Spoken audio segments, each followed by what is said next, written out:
Welcome back to another episode of Backstage Safari. I'm Matt Gebhardt. And I'm Jacob Walleen. And I'm Chloe. And we are here at the giraffe exhibit at the Cameron Park Zoo. Can you tell us a little bit about what we're about to see? Of course, we're going to meet our giraffe herd. We have 4 of them, and our newest addition is Bodhi. All right, let's go meet him. Awesome. Thanks, Chloe. Oh, wow. Come here, Dane.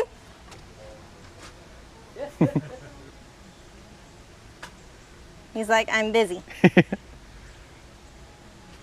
Jenny! There you are, Dane. They got to check us out first. Yeah, Jenny's our old lady, so she probably won't make her way over here. But Dane will.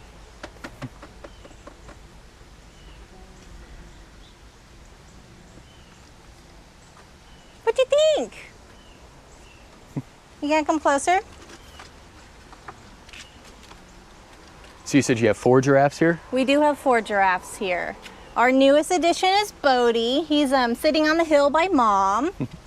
And then we have Dad right here who's in front of us.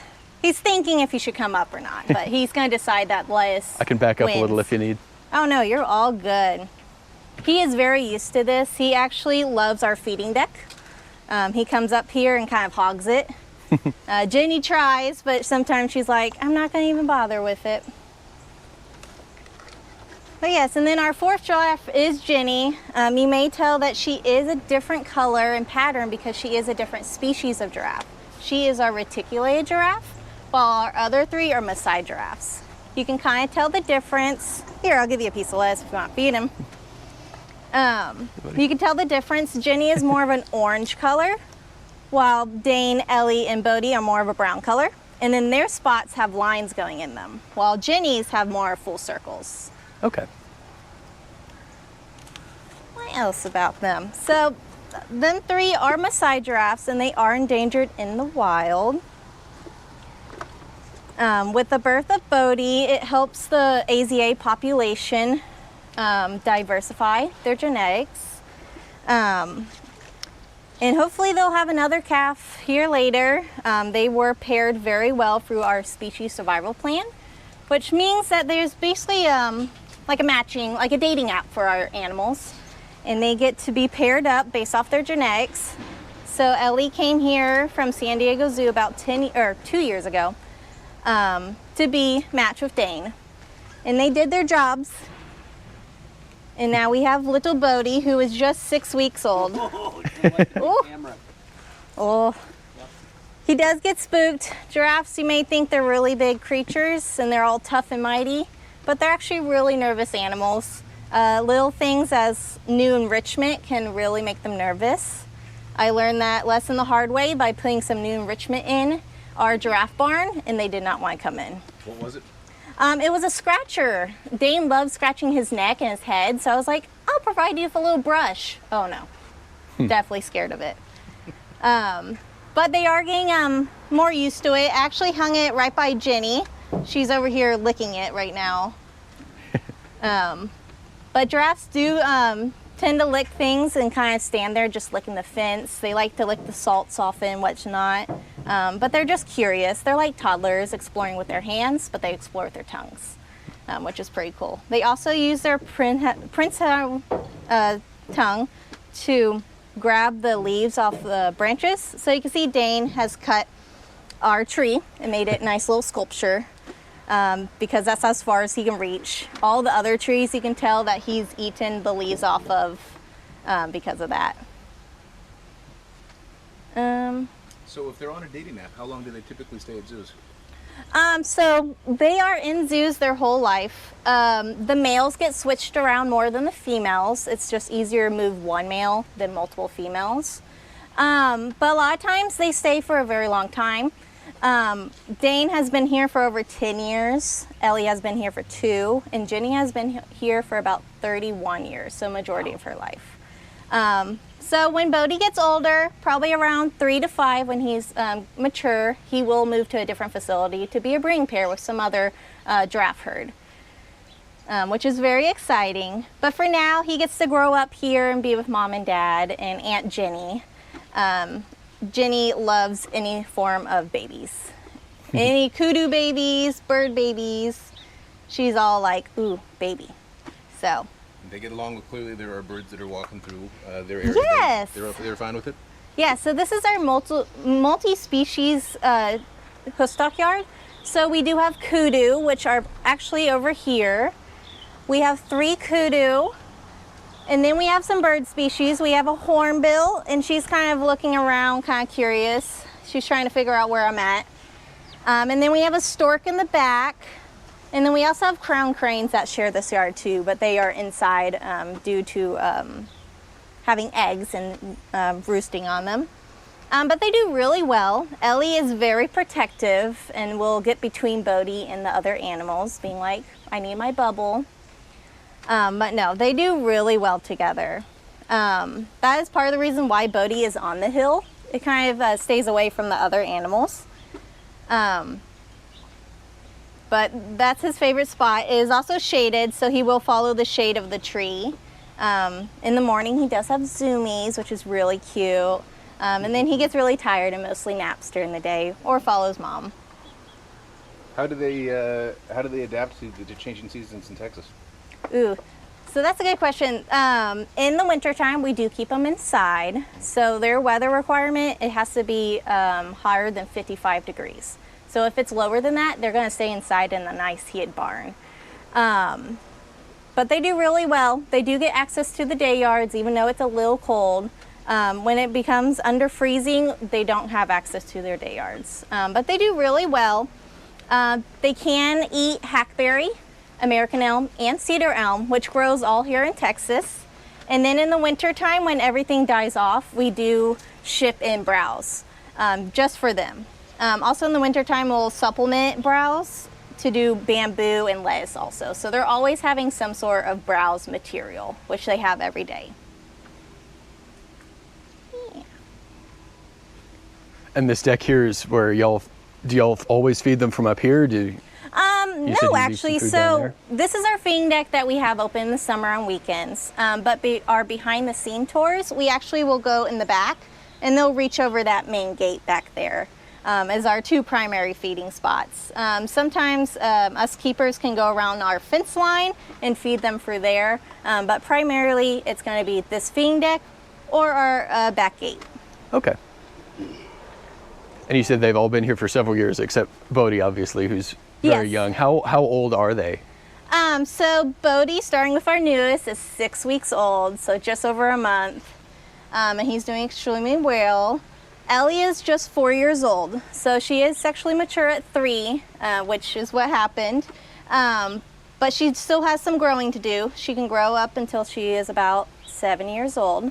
So she is one of our shortest giraffes here. Then Jenny is actually 33 years old, and she's actually the oldest reticulated giraffe in AZA care, which is very exciting.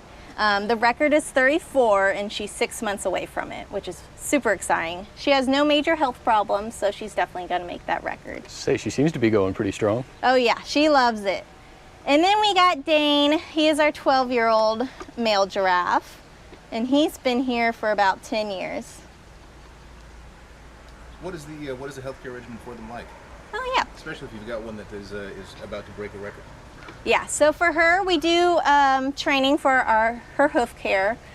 She is our bravest giraffe. Right behind me is our chute system where we get their weights and we can safely handle them for medical procedures. Jenny allows us to do blood draws there, and then we are currently working on trimming hooves. So she will let us touch her hoof, but that's as far as we have gotten currently so far. But she does really well. Dane is also working on those 2 things. He is very good with blood draw, but he's a little more nervous around the chute. So he has his first hooves touching the scale, which is a big progress for him. And people always ask me, are they smart? They are. It just takes them some time. Like I said, they're very skittish and very nervous when it comes to new things. So when we built this new chute about a year ago, it was very scary for them. And then Ellie, she is our most shy giraffe. We are currently kind of working with positive relationships with her. to encourage her that this chute system is not a very scary thing. But so far she will go in the day yard, and that's as far as she will go. But we are continuously working to hopefully have her be able to get on the scale and to do voluntary blood draws or foot care and whatnot. How does that process work? What's the how do you tempt them into cooperating? A lot of patience. So we do use high value treats for our giraffes. That's going to be lettuce, which I have here, or browse. We can also do alfalfa or grain. Our giraffes don't like produce very much, so we don't use that as our reinforcement, but lettuce and browse are our highest reinforcement, and we take it day by day, just making little steps in their progress.